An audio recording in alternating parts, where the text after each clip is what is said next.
Bonjour à toutes et à tous. Bonjour à toutes et à tous, on est ravis de vous retrouver la semaine prochaine, le 24 mai, à l'Assemblée générale, qui est le moment démocratique clé de la suite de notre coprésidence avec Jean. Ça sera aussi l'occasion de faire un bilan de notre action sur les 3 dernières années. Et premier rang de ce bilan, il y a la fierté qu'on a d'avoir réussi à fédérer un écosystème plus large que l'écosystème historique de celui dont on est issu. On a réussi à fédérer des réseaux d'entreprises amies. On a réussi à relancer une dynamique territoriale en région. On a lancé avec succès les universités de l'économie de demain. Et on a consolidé cet événement qu'on a bien ancré dans la rentrée politique et économique du paysage français. Et puis, on a rajouté une dynamique digitale avec la fusion avec le mouvement Tech for Good France. Donc, pour toutes ces raisons-là, on pense qu'on a réussi à créer un collectif qui est plus fort, plus solide et plus divers que ce qu'on avait avant. La deuxième mission du mouvement, c'est d'influencer. Parce que l'objectif, c'est de permettre que l'ensemble de l'économie, finalement, puisse fonctionner selon nos règles du jeu. Et pour ça, il faut une dynamique de lobbying, une dynamique anti-impact washing. C'est pour ça qu'on a renommé notamment le mouvement à l'unanimité Mouvement Impact France. C'est pour se réapproprier les notions d'impact, pour que la notion d'impact, ce soit la notion qui qualifie des pratiques écologiques et sociales en matière de partage de la valeur et en matière de partage de pouvoir ambitieuse. Et on a milité au niveau politique, au niveau du gouvernement, au niveau de l'Assemblée, avec des propositions sur la transparence des pratiques, des propositions sur la conditionnalité de la fiscalité et des aides publiques à des normes environnementales et sociales, une reconnaissance aussi politique beaucoup plus forte de nos modèles.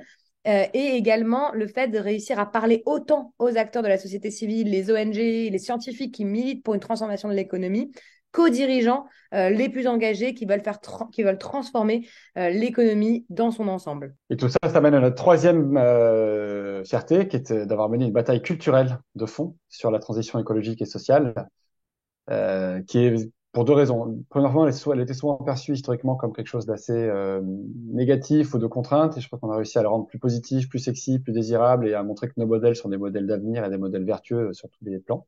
Et puis ensuite, on a réussi la deuxième étape du changement culturel, qui est d'aller chercher non pas les 10% de l'économie française traditionnelle dans le SS, mais d'aller chercher des entreprises de taille plus intermédiaire, qui étaient plus loin de nos bases et qu'on fait venir vers nos valeurs, nos pratiques, nos modèles. Donc, c'est ça que j'appelle la transition culturelle à laquelle on a contribué. On est des entrepreneurs sociaux et écologiques.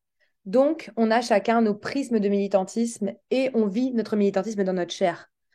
Certains et certaines se battent sur des questions de transition écologique, de décroissance. D'autres se battent pour des questions d'écart de rémunération. D'autres se battent pour des questions de partage du capital et de comment on fait sauter le capital et on partage mieux la valeur et le pouvoir. D'autres se battent sur des questions féministes pour assurer plus de parité, plus d'inclusion dans nos manières de faire. On a toutes et tous nos prises. Maintenant, la question, c'est est-ce qu'on s'affronte entre militants et militantes? On se bat sur quel est finalement le sujet qui doit être le sujet prioritaire? Ou est-ce qu'on décide de s'unir entre acteurs de la justice sociale, écologique et acteurs de l'inclusion? Parce que finalement, on pèse trop peu. Et si on veut voir advenir nos modèles, on va être obligé vraiment de s'unir. C'est pour ça qu'on gardera toujours une main tendue vers toutes celles et ceux qui veulent aller dans cette direction. Et c'est justement parce que parfois nos pratiques peuvent diverger qu'il fallait définir un socle commun, d'où l'impact score qui définit des standards sur l'ensemble de ces prismes, du partage de la valeur au partage du pouvoir, à l'impact social et à l'impact écologique. Et donc, je vous rassure, le projet initial du mouvement Impact France, son ADN n'a pas changé. On est toujours solidement ancré sur nos 4 piliers: impact social, impact environnemental, partage de la valeur et partage du pouvoir et de la gouvernance. Ça bouge pas. On n'est pas en train de tourner le dos à ces valeurs pour faire venir des entreprises qui seraient pas dans notre champ de vision, et on n'est pas en train de faire de contorsion. C'est plutôt, on fait venir des entreprises traditionnelles vers nos valeurs pour qu'elles les assimilent et qu'elles prennent nos meilleures pratiques. Notre Assemblée générale, ce sera l'occasion de revenir sur les moments clés du mouvement.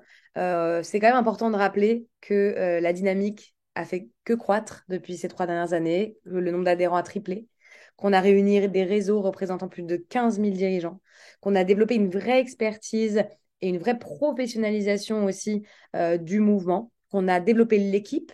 Parce qu'on est parti effectivement d'une plus petite équipe et aujourd'hui c'est une équipe avec un budget qui fonctionne et qui permet de porter réellement ses propositions et d'être vraiment compétitif face aux organisations patronales conservatrices et traditionnelles.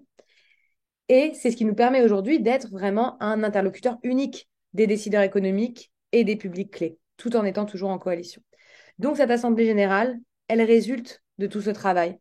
elle résulte de longs débats au niveau de la gouvernance. Et c'est un peu dommage que finalement ces débats ne soient pas, et les débats qu'on peut voir un peu publiquement dans la sphère médiatique, à coups de tribune, etc., ne soient pas des débats qui aient lieu en notre sein, mais c'est des débats qui ont lieu en dehors. Et c'est malheureux parce qu'on a vraiment nécessairement besoin aujourd'hui de s'allier et de se coaliser et pas de se battre sur des choses qui sont aujourd'hui vraiment très, très marginales par rapport à l'ampleur des enjeux qu'on doit affronter aujourd'hui pour résoudre les crises sociales et écologiques. Absolument. Et on aurait pu imaginer d'ailleurs que cette vision alternative, elle soit incarnée par une liste, une deuxième liste en interne. Malheureusement, c'est pas le cas. C'est pas le choix qui a été fait par les personnes en question. On respecte et on se défend avec nos armes. Mais en tout cas, c'est la raison pour laquelle on a besoin de vous le 24 pour faire vivre le débat démocratique dans un cadre qui est fait pour. Et donc, on sera là pour répondre à toutes vos questions. On a toute confiance dans la future gouvernance, Julia et Pascal, qui forment un duo très complémentaire à plein de points de vue pour continuer à porter les valeurs qu'on a défendues avec Eva depuis 3 ans, continuer la montée en puissance du mouvement, continuer à polémiser sans se dissoudre et à cheminer sur cette ligne de crête entre exigence et ouverture, toujours avec la politique de main tendue aux autres réseaux pour créer vraiment le réseau de référence, le réseau patronal de référence qui soit une alternative à ceux qu'on connaît. Donc voilà, on a besoin de vous. Vous pouvez compter sur l'engagement de toute l'équipe sortante et la nouvelle équipe. Et donc rendez-vous mercredi prochain pour discuter de tout ça sans tabou. Merci à Merci à tous et à toutes et très à bientôt. tous.